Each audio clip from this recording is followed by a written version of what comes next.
Okay, it's Michael here. Gonna do a little video here on repair of these old tree turners. They're not like the color wheels where the motors are real common. These kind of have a pear-shaped motor and on a bracket plate, and then they have a little gear cog and stuff. So I see a lot of these that are bad and they need no motors. So I was able to locate a source of new motors, but it still requires some retrofitting to get it to work. But that's the point. It works, so it's nice and quiet. The motors, they look like this, and they have a little gear cog. This gear cog is not the correct tooth count or the size. So what you have to do when you take it apart, on your original motor, take that little gear cog off that motor, because what you're going to need to do, I found on a lot of these it's hard to remove these and you end up just fucking the shaft up, so don't attempt it. Plus, lots of times the shaft's not tall enough to reach through to line up to the gears down here on this that spins the coupler. So you have to take a small drill in the center and drill a small hole down through it, maybe like 1/8 of an inch. And then on the bottom of the gear cog off the that was in on the original motor, if you're able to remove it off of there, there should be a hole. If it breaks off, then drill a hole. And what you need to do is set it on top of this with some JB Weld. Put a little JB Weld here and smack it on there. And then, Ben, you'll have a hole in here and a hole through the old gear cog. Get you a real small screw that's just a little bit smaller. You don't even have to thread it, because when you screw it in, it's going to make some threads. Or you can get a real small nail that's just a little bit bigger, that's just the correct length, just a little teeny thing, and tap it down. And what it does is acts as a secondary reinforcement, but the JB Weld will hold it just fine. So you set this aside with your original gear cog and motor. Set it aside, let it cure for 24 hours. Okay, here's one that I've already fixed up for this. Motor, get this out of the way. As you can see, the new motor's on there. And you can see how I left the factory gear cog on there, and then I welded the original gear cog to the top of it. So it lines up with the gear teeth. It's long enough. And basically, you may have to, on the underside here, I'm going to take this off. That's the coupler. You may have to do a couple little washers to space it down to get it to where you want it, to where it's right in about the center. And you can see these old Holley times, they got a safety clutch. So when they hit something, it'll roll up over it like that and then come back down. That's a main reason why a lot of these slip. If you want to put a stop to that slipping, you see the bottom of this? And right on there, you can clean it up and put some like Velcro, or you can JB Weld it there permanently if you don't want to ever be able to remove it. Whatever your choice is. But if you want to be able to remove it so you can pack it back away in the original box, I would use some Velcro. But that's that. I'm going to go with the video here. We're going to get this installed back in here. I've got it just temporarily wired into a cord off a piece of crap appliance I did, so it's wired up. You can see it works. Nice and quiet. So I'm going to unplug this because I'm going to unwire that. It was that one. Okay. So it's unwired. We're going to do this, get this loose, and we'll get it mounted in here. And we're going to get this all put back together so it's a working rotating stand. So I'm going to set this off to the side.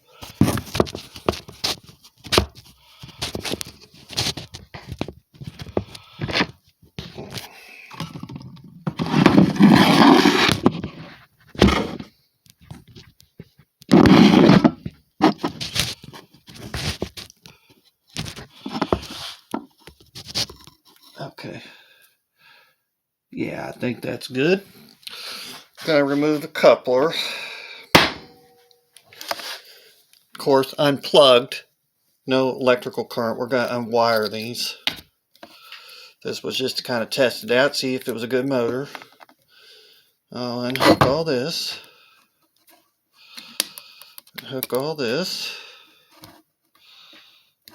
Okay. Straighten that all back out. There we go. That was just our test wire. Okay. So, we're going to get this mounted back on here first. Set this off out of the way. Alright.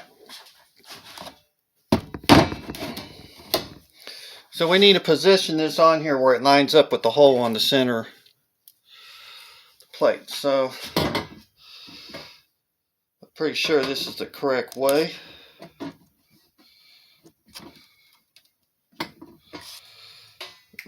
No, it wouldn't be that way. It'd be right there.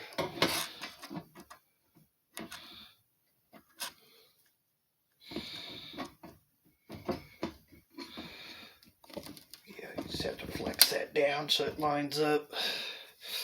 Let's make sure if I drilled those out. Okay, I didn't drill these one holes out a little bigger. I need to do that, damn it. If I would have got the right size screws, I wouldn't have to do this. So, but it is what it is. I should have got metric 3 screws. I got metric 4. So, oh well. I'm going to drill these out a little bigger.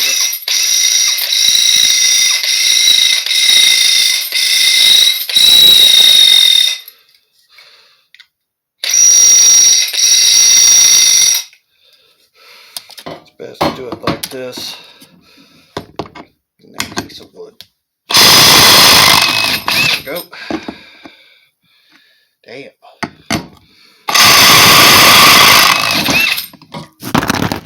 Good grief. Alright, we'll get this back up. Sorry if I lost y'all. Alright. Okay. Drill these other 2 out.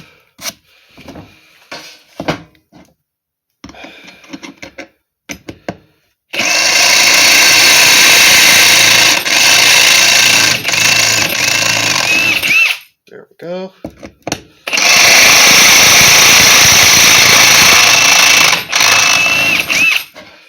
Alright.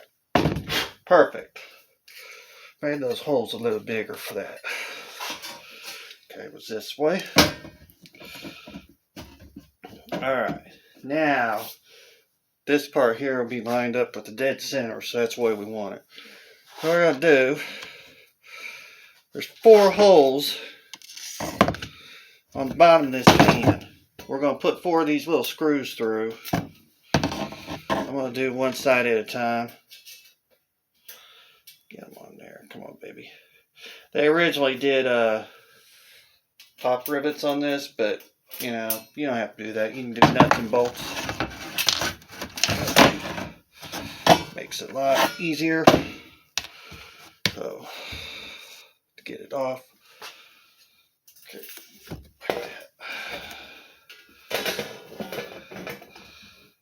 Okay.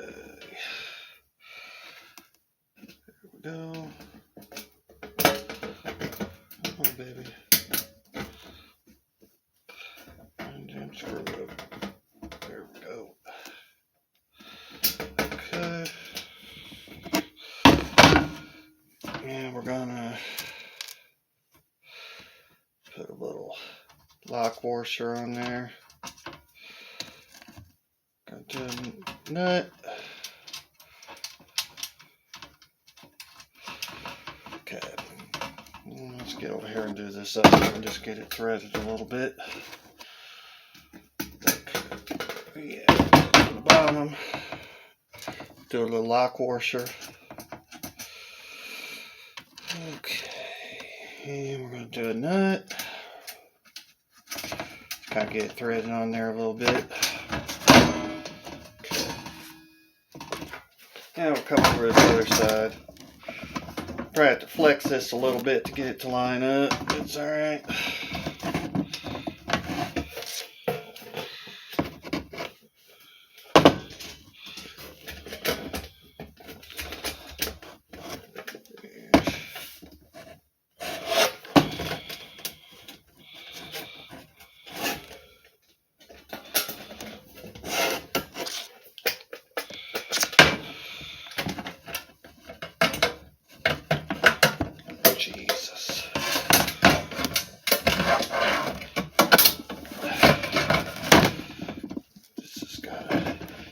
we're going to bend that tab a little bit.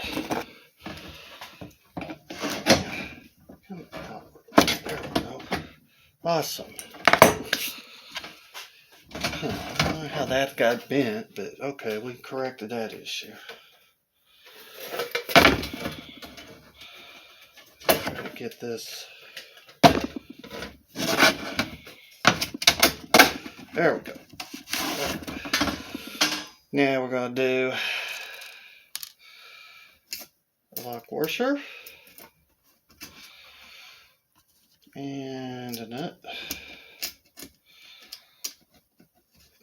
Oh, damn it. Tell you what, you gotta have patience for this stuff. It's a virtue. Come on, baby. Right on there. There we go. Alright.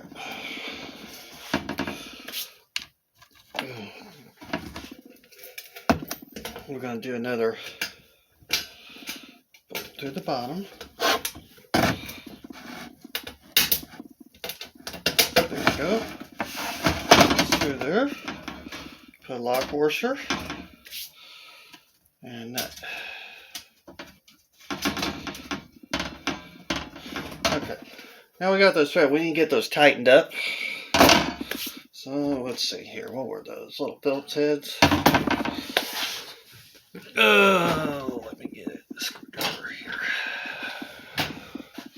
Usually I can hold them with my finger. Yeah. Okay.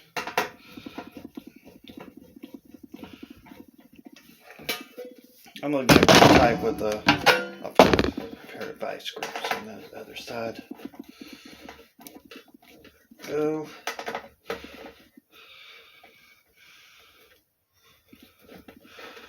Must be a bad nut on this one. Come on, baby. There we go. Okay. Get the needle nose vice grip set.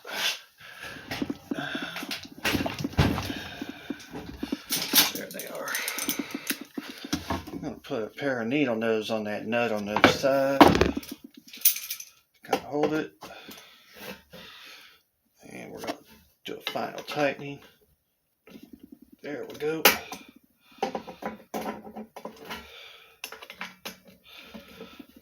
There we go.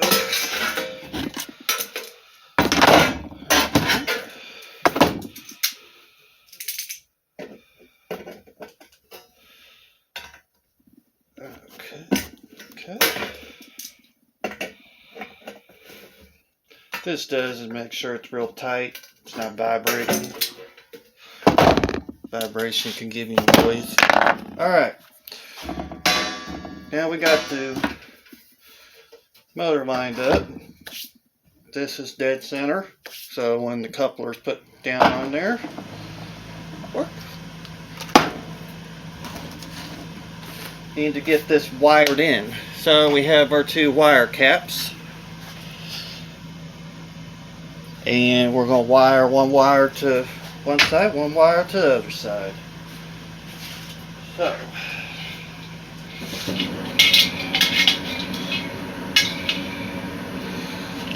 make myself some room here.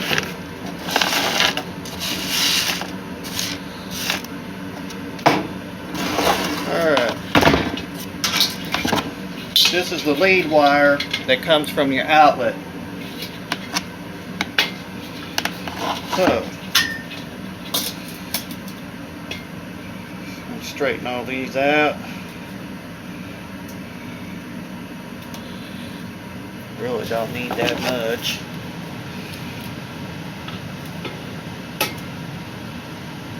There we go. Okay.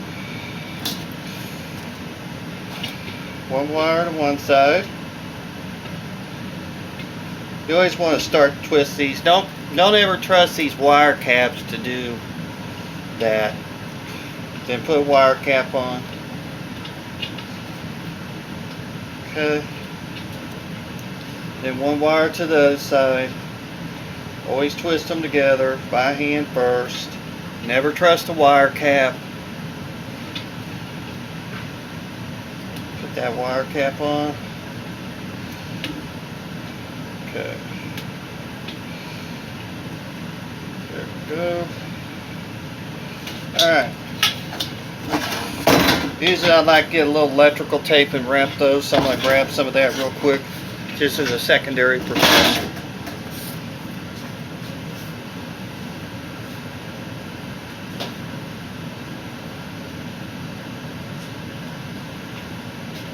You can also fill the bottom of the caps with a little bit of hot glue. That works just as well. But I have the hot glue gun ready, so we're just going to do a little bit of electrical tape on each side.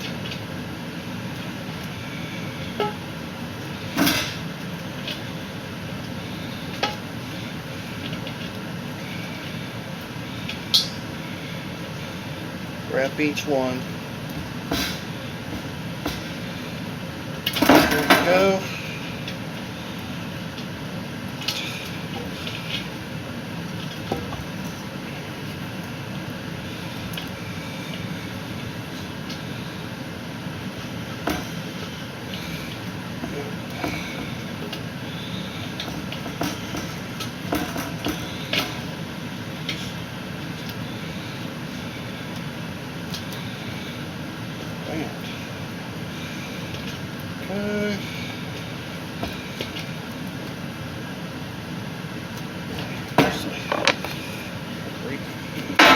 Okay.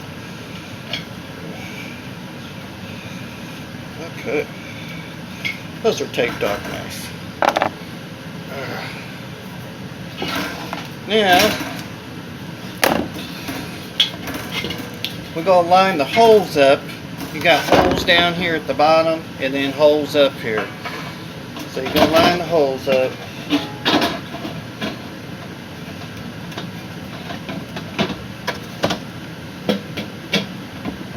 There we go.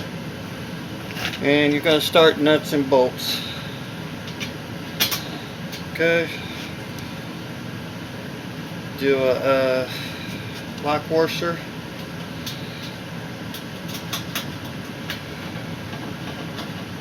Nut and bolt. I kind of like to go across, that way you don't slip off the hole pattern.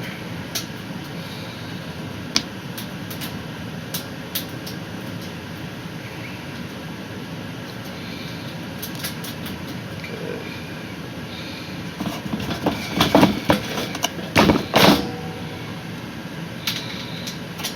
Well, sorry for the boring video, but I'm sure everybody on the Aluminum Tree group will appreciate this, because there ain't nothing on YouTube about this. So put another nut bolt through here. There's 6 of them on this. Just line them all up.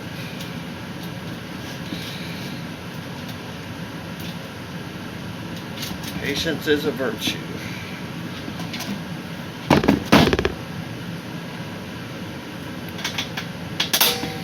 Okay. Lock washer.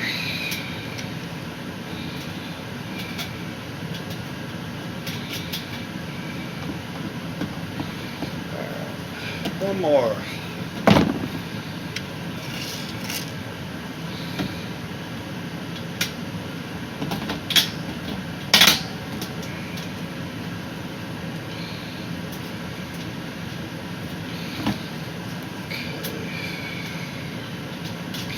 Okay, all those are started. I just need to tighten them up. Oh, shit. Get a drink.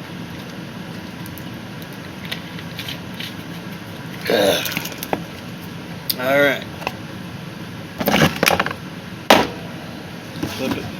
Get these pretty tight, so I'm gonna, there Phillips said, gonna take my little needle nose, grab that nut.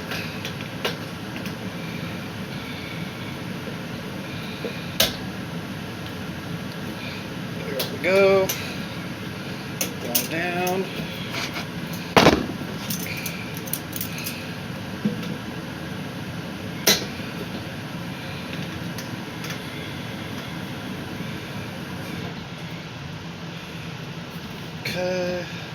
down. One more to go.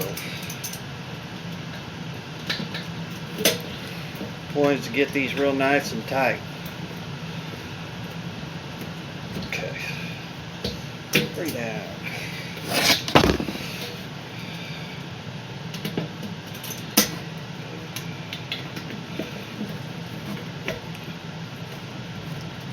Four down. 2 more.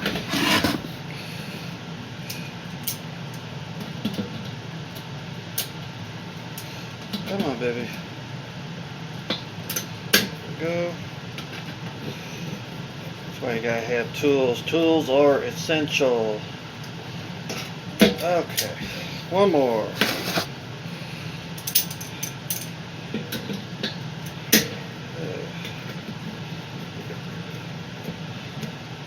Okay. Alright. There we go. We are all done. What I recommend is maybe putting some felt pads on the bottom so these screws don't rub. If you have a hardwood floor, so the heads of the screws don't rub on your floor, just put some felt pads, you know, in between. One here, there. It just lifts it up a little bit. Keeps the screws. We'll stick this pad in there. It's on there. We're going to plug it in. I'm going to set something on top of it so you can see it rotate. We'll just put that in there. That'll work. Plug this in.